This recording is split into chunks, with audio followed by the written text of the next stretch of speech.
अस्सलाम वालेकुम, कैसे आप लोग। तो आज शुरुआत मैं कर रही हूँ अपने प्लांट से। और बहुत दिन हो गए थे मैंने प्लांट्स को अच्छे से वॉश नहीं किया, क्योंकि इस बड़े वाले प्लांट पे एक चिड़िया ने बच्चे दिए थे। तो इसकी वजह से इस तरफ मैं बिल्कुल भी इस तरह से वॉश नहीं करती थी, और अब माशाल्लाह से बच्चे बड़े हो गए, उड़ने लगे हैं। तो आज मैंने सोचा अच्छे से इसको वॉश कर देती हूँ। तो बस वही काम चल रहा है। और फिर मैं किचन में आ चुकी हूँ, और आज मैंने फ्रिज भी क्लीन किया है।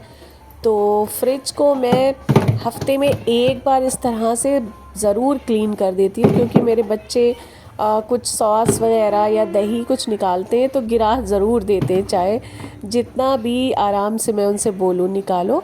तो हफ्ते में एक बार मैं इस तरह से फ्रिज अच्छे से डीप क्लीन कर देती हूँ, तो फ्रिज साफ़ रहता है। और सब्ज़ी वाले जो भैया हैं वो बहुत दिनों दिनों में आ रहे हैं। उससे क्या हो रहा है, फ्रिज बिल्कुल खाली है, किसी तरह की कोई भी सब्ज़ी नहीं है। तो अब मैं किसी दिन अपने बड़े बेटे को मार्केट भेजने वाली हूँ, और सारी सब्ज़ियाँ इंशाल्लाह मंगा लूँगी, क्योंकि बहुत दिक्कत आती है अगर घर में सब्ज़ियाँ ना हो। तो उसके बाद फ्रिज साफ़ करने के बाद मैंने सोचा जल्दी से लंच बना लेते हैं। और आज माशाल्लाह सारे काम जल्दी जल्दी हो रहे हैं। घर की सफाई भी हो गई है, और जो मेरा इंडोर गार्डन है वो भी अच्छे से वॉश कर दिया है मैंने। सारे गमले हटा हटा के आज बहुत अच्छी डीप क्लीनिंग वहाँ की भी कर दी। फ्रिज भी डीप क्लीन हो चुका है। और अब बारी आती है लंच की। तो लंच में आज मैं बना रही हूँ कीमा और घुइयाँ। तो बस उसके लिए मैंने कुकर में ऑयल डाला है, और एक एक करके सारे खड़े मसाले डालने। तो मैं पिसे मसाले के अलावा हमेशा खड़े मसाले भी ज़रूर डालती हूँ। उससे क्या होता है, फ्लेवर बहुत ही खुल के आता है। और सारे खड़े मसाले डालने के बाद मैंने अनियन भी कट करके रख लिया है। तो आधा किलो हमारा कीमा है, और उसमें मैंने 3 बड़े साइज़ की अनियन डाली है। और मुझे ज़ुकाम हो गया है, तो मेरी आवाज़ सही से निकल नहीं रही है। और माशाल्लाह से मौसम बहुत अच्छा हो रहा है। मुझे तो खैर ऐसे ही मौसम पसंद है। बारिशें हो रही हैं, और लग रहा है इस बार ठंडक जाने का नाम ही नहीं ले रही है। जिस चिड़िया की मैं बात कर रही थी वो ये बैठी है, और उसके बच्चे ने उड़ना सीखा है ना, तो कहीं भी जाके बैठ जाता है। और हम लोग एहतियात में फ़ैन भी ऑन नहीं कर रहे हैं, कि कहीं अल्लाह ना करे फ़ैन पे बैठा हो और वो कुछ हो जाए उसे। तो ये देखिए पुदीना आया था, तो मैंने फिर पुदीने को कट कर लिया इस तरह से। नीचे की जो उसकी स्टेम्स होती हैं उसमें हल्की हल्की सी रूट्स होती हैं, और इनको मैं अपने टेरेस पे ग्रो कर लेती हूँ। तो मैं आपको दिखाऊंगी किसी वक्त कि मैंने जो पुदीना इस तरह से ग्रो किया था वो अब कितना बड़ा हो गया है। तो जितनी देर में मैं टेरेस से होके आई हूँ, प्याज भी गोल्डन ब्राउन हो चुकी थी। फिर मैंने उसमें कीमा ऐड कर दिया है।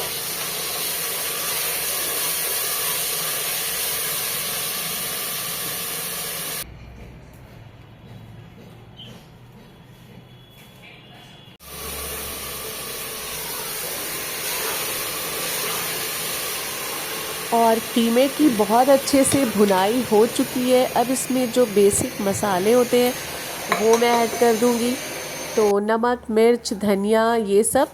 लेकिन उससे पहले टमाटर और अदरक, लहसुन और हरी मिर्च को फ्रिज से निकाल लेते हैं, और अच्छे से वॉश कर लेते हैं। तो अल्लाह का शुक्र है कि ये बेसिक चीज़ें तो फ्रिज में अभी रखी हैं, बाकी कोई भी सब्ज़ी नहीं है। तो बस अब मुझे उलझन हो रही है कि फ्रिज सब्ज़ियों से भर जाए। मुझे बहुत ज़्यादा अच्छा लगता है जब सब्ज़ियां फ्रिज में होती है। भले फ्रूट्स हो या ना हो, सब्ज़ियां होना ज़रूरी है। फिर क्या होता है कि खाना बनने में वक्त नहीं लगता, और डिसाइड भी ईज़िली हो जाता है।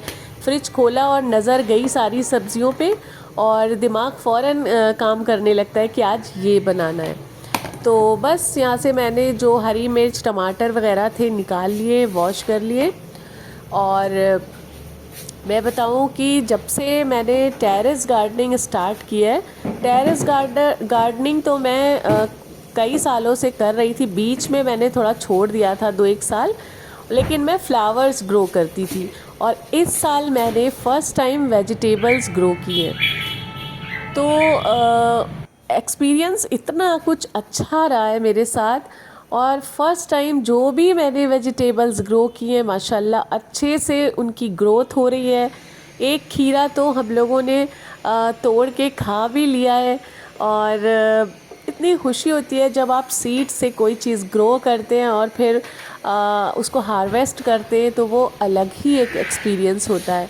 और प्लांट से मुझे लगाव हमेशा से है, कोई ऐसा नहीं कि अभी रिसेंटली हुआ है, हमेशा से मुझे प्लांट से लगाव है।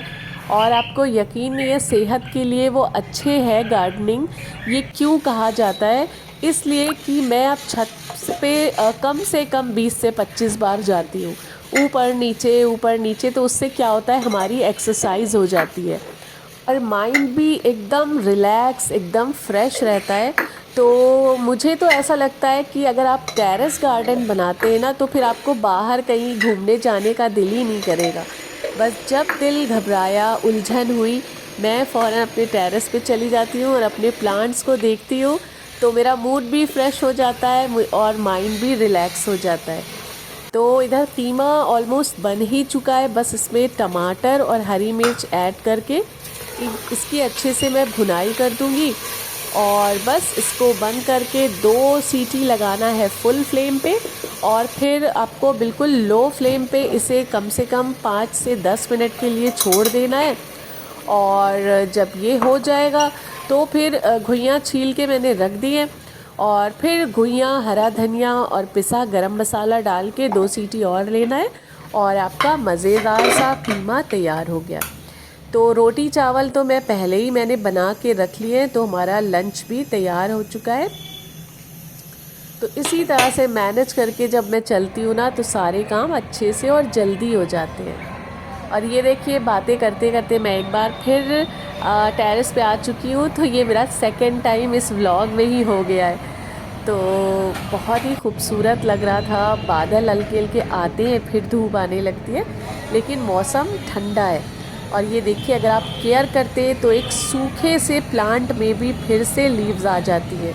इस प्लांट की मुझे ग्रो करने की बिल्कुल उम्मीद नहीं थी, लेकिन मैंने प्रॉपर जैसे और प्लांट्स की मैं केयर करती हूँ, इसकी भी करती रही, मैंने इसे हटाया नहीं। और आज इसमें न्यू ग्रोथ नज़र आ रही है। तो बस इस तरह से मेरा ये छोटा सा गार्डन मुझे बहुत ज़्यादा प्यारा है। और इस साइड में मैंने मिट्टी रखी थी और उसमें ही सीड्स ग्रो किए थे बाकी, तो एक मैं भूल गई और मैंने इसको ट्रांसफ़र नहीं किया बड़े ग्रो बैग में। और यहीं पे ये देखिए, एक रस्सी बंधी थी पहले से, तो इसका सहारा लेके ये लौकी की जो वाइन है ऊपर चढ़ गई। इसमें फ्लावर्स भी आ रहे हैं और एक छोटी सी लौकी भी निकल आई है। तो बस जैसे ही मैं नीचे आई हूँ तो मुझे सरप्राइज़ मिला है। मेरे माशाल्लाह सारे मायके वाले आ गए, मेरी अम्मी, मेरे दोनों भाई, और एक भाई तो बाहर गया है तो वो नहीं आया। और बस इन सबको जब मैंने बताया कि वेजिटेबल्स ग्रो हो रही हैं, तो सब एक्साइटेड हो गए। और फिर ऊपर चल के इन सब ने भी देखा और सब माशाल्लाह बहुत खुश हुए देख के। भाई तो मेरा मजाक कर रहा था कि अप्पी बस ये खीरा अब ख़राब हो जाएगा, इसको तोड़ के अभी कट कर लो। तो अभी कट करने वाला वैसे वो था नहीं, क्योंकि छोटा है। और 2-3 दिन इस खीरे को अभी और लगेंगे मैच्योर होने में।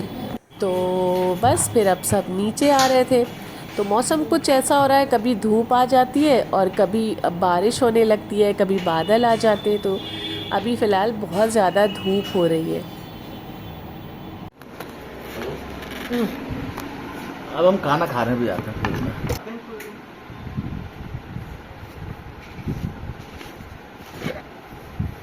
ये क्या खाली पानी ही दिख रहा है इसमें। और यहाँ पे अम्मी लेके आई हैं ये सिरका, जिसमें ये देखिए लसोड़े भी हैं और ऊपर से ये पानी पानी नज़र आ रहा था। और अचार भी लाई हैं, वो मेरे हस्बैंड को बहुत पसंद है। तो यहाँ पे हम लोगों को पता भी नहीं चला और भाई ने मेरे ज़ोमैटो से ये ऑर्डर कर लिया। तो बस अब हम लोग ये खाएंगे, जो भी है, अभी तो पता ही नहीं कि क्या है इसमें। तो मैंने अपनी बेटी से बोला कि इनको पैकेट को खोलो तो देखते हैं क्या है।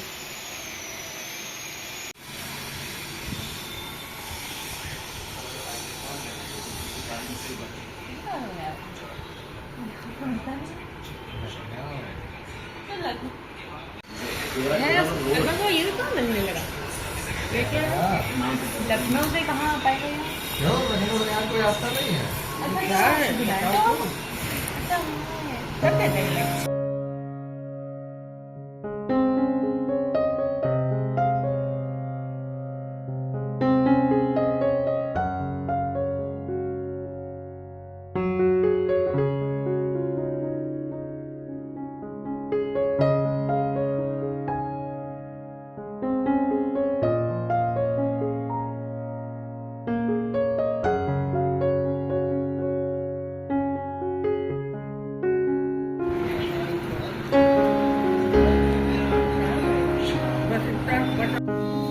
और फिर भाई अम्मी सब लोग चले गए थे और मेरा ये काम काफ़ी दिनों से पेंडिंग पड़ा था, देसी घी निकालना था। और ये देखिए मैंने जबकि सुबह ही से निकाल के फ्रीज़र से बाहर रख दिया था और इतनी मलाई जो है वो बहुत सख्त है, उसका बिल्कुल नहीं निकलेगा। तो फिर मैंने जितनी का ईज़िली निकल गया मक्खन उतना निकाल लिया है और इसको फिर मैंने ऐसे ही बाहर छोड़ दिया। अब ये बाद में निकालूंगी। तो ऐसे बहुत खल जाता है, कभी कभार ऐसा जब हो जाता है, एक साथ निकाल लेती ना तो बहुत इजी रहता है। और माशाल्लाह से इतना अच्छा खुशबूदार देसी घी निकला है। तो मैं आपको एक राज बताऊं, मैंने भी ये एक्सपीरियंस किया है, काफ़ी दिनों से मैं कर रही हूँ। जब आप मलाई को फ्रीज़र में ज़्यादा दिन के लिए छोड़ देंगे, है ना, तो आपका घी ज़्यादा निकलेगा और ज़्यादा खुशबू भी उसमें आती है। और जितनी जल्दी आप, जैसे आपने 10 दिन की मलाई से घी निकाला तो घी कम भी निकलता है और इतना खुशबूदार भी नहीं होता है। तो अब मैं सह के मलाई को कम से कम 20 दिन 22 दिन छोड़ देती हूँ, उसके बाद निकालती हूँ। तो मैं देखती हूँ उससे बहुत ज़्यादा घी निकलता है। पहले इतनी मलाई में एकदम थोड़ा सा निकलता था और अब माशाल्लाह बहुत सा निकल रहा है।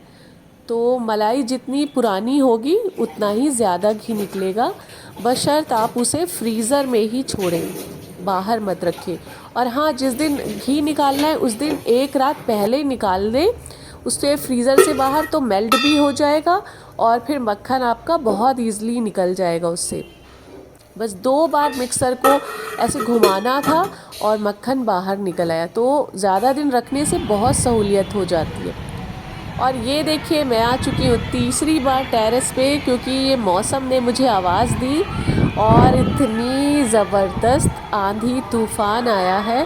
खैर ऐसा मौसम तो अच्छा नहीं होता है, नुकसान होते हैं काफ़ी सारे, लेकिन कुछ इतनी ठंड हो रही थी, इतनी ठंड, इतना ठंडा मौसम था, दिल कर रहा था कि शॉल ओढ़ लूँ। और इस बार ठंड जाने का नाम नहीं ले रही है और गर्मियाँ आने का नाम नहीं ले रही हैं। तो मौसम माशाल्लाह अच्छा हो रहा है। बस अल्लाह खैर करे इस आंधी तूफ़ान से, क्योंकि आमों का सीज़न भी आ रहा है तो बहुत नुकसान होगा।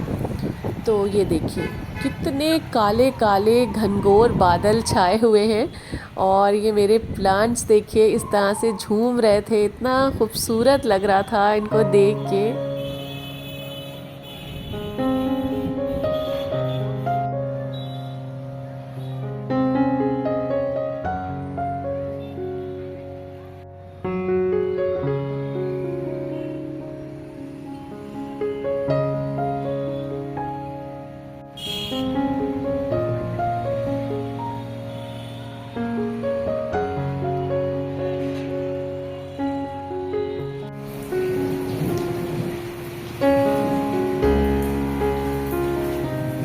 और देखते ही देखते इतनी ज़बरदस्त बारिश होने लगी कि मैं फिर भागती हुई नीचे आई हूँ और नीचे से आपको दिखा रही हूँ कि कितनी तेज़ बारिश हो रही है।